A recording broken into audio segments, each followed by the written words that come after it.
Welcome to the Men on the Path to Love podcast, the Art of Confrontation episode. I'm Bill Simpson, your host. I coach men who are struggling in relationship, how to communicate effectively, build trust, and deepen intimacy so that they can be the best version of themselves in relationship and live the life they love. The art of confrontation is really about the art of open and mindful communications.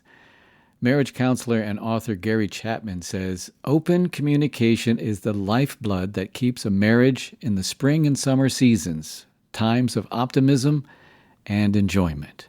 Mindful communications can definitely help with open communications and can be one of the major keys to a good relationship. So what do I mean by mindful communications? Well, simply put, it's using mindfulness principles in how you communicate. That is, being present with intention when you communicate and doing it without judgment and delivering it in a compassionate way. And when it comes to confrontation, communicating mindfully can make a huge difference in how your message is received and how your confrontation is resolved. Years ago, the therapist I was seeing at the time introduced our therapy group to a concept she learned called a support sandwich. So if you think of a sandwich where support is the top piece of bread, confrontation is the middle, and another support is the bottom piece of bread.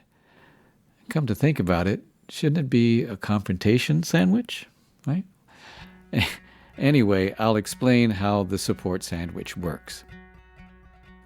Say Erica is mad and is yelling and screaming at Neil because he left his muddy boots in the living room for the umpteenth time, even though Erica asked him to leave them on the stoop outside. Now, Neil could get all defensive and whatnot, yell back, and they could argue back and forth, put each other down, and end up humiliating, embarrassing, and ultimately hurting each other. He could also succumb to Erica's wrath and wimpishly apologize and say, "It won't happen again." Or he could make a support sandwich. So in this situation, Neil might want to start with a few deep breaths so he can get present, and then respond in a calm and mindful way, especially if he's feeling aggressed upon and wants to yell back. It would also be helpful if Erica is in a calm place so that she can better take in what Neil has to say. So then Neil starts the support sandwich with supporting Erica first. This could go something like, "You know, babe, I can see you're really upset about me leaving my boots in the living room again." That's the first step, supporting her. The next step is the confrontation, which might sound like, "You know, I really feel attacked when you yell and scream at me, and I need you to talk to me in a calmer and respectful way, even when you're mad." And the last piece is the second support, which makes all the difference. The second support would be something like, "I know the part of me that can yell when I'm mad, and I don't want to do that to you, and I need you to tell me to stop if I do, and I will." Now, I can't emphasize enough how the second support is really, really important, because what it does is put you both on the same level or equal ground. What I mean by this is that if Neil had just supported Erica and confronted her, Neil would kind of have the upper hand. You know, he's like one up on Erica now that she did him wrong, so to speak. He becomes the good guy, and now she's the bad guy who has to apologize. When Neil says, "I know the part of me that does it too," well, then they're on the same level. He's basically saying, "My farts stink too." This way of communicating with each other allows the two of you to keep your dignity and respect. This also helps in forgiveness when you see yourself in others. That is, forgiving yourself and forgiving others. There's a quote from minister and author Chuck Swindoll that says, "If we confront someone, we should have one goal in mind: restoration, not embarrassment." Well, a support sandwich does just that. Nobody gets put down, shamed, or embarrassed.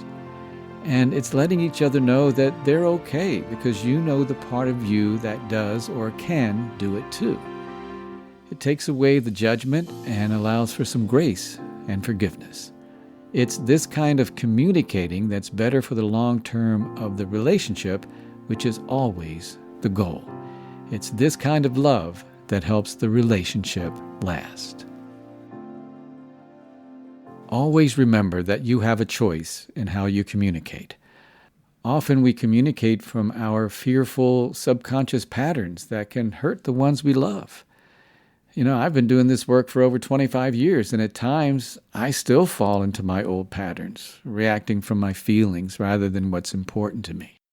My point is that it's hard work to be conscious of all of our behaviors all of the time, and it takes practice to communicate in a mindful way when we're not used to it. What's important is the intention to communicate in a compassionate way that says, I love you and I respect you, and I want you to feel safe in this relationship, especially when you're angry, frustrated, or agitated. If you are, slow down, take some deep breaths, and remember to choose compassion and choose love before you speak for the long run of your relationship. Well, that will do it for this episode of the Men on the Path to Love podcast, the Art of Confrontation episode. I'll be talking plenty more about mindful communication strategies to help you communicate effectively in relationship in upcoming episodes. My name is Bill Simpson, your host. Thank you for listening. And if you have any challenges in your relationship you need help with, you have feedback or suggestions about the show, want to get on my email list, please email me at bill@pathways2livingwell.com. That's bill@pathways2livingwell.com. And please check out the next episode of the Men on the Path to Love podcast, where I answer the question, what do I do when I don't feel attracted to or love for my partner in the moment? Well, the answer is in the title of the next episode, the Act in a Loving Way episode.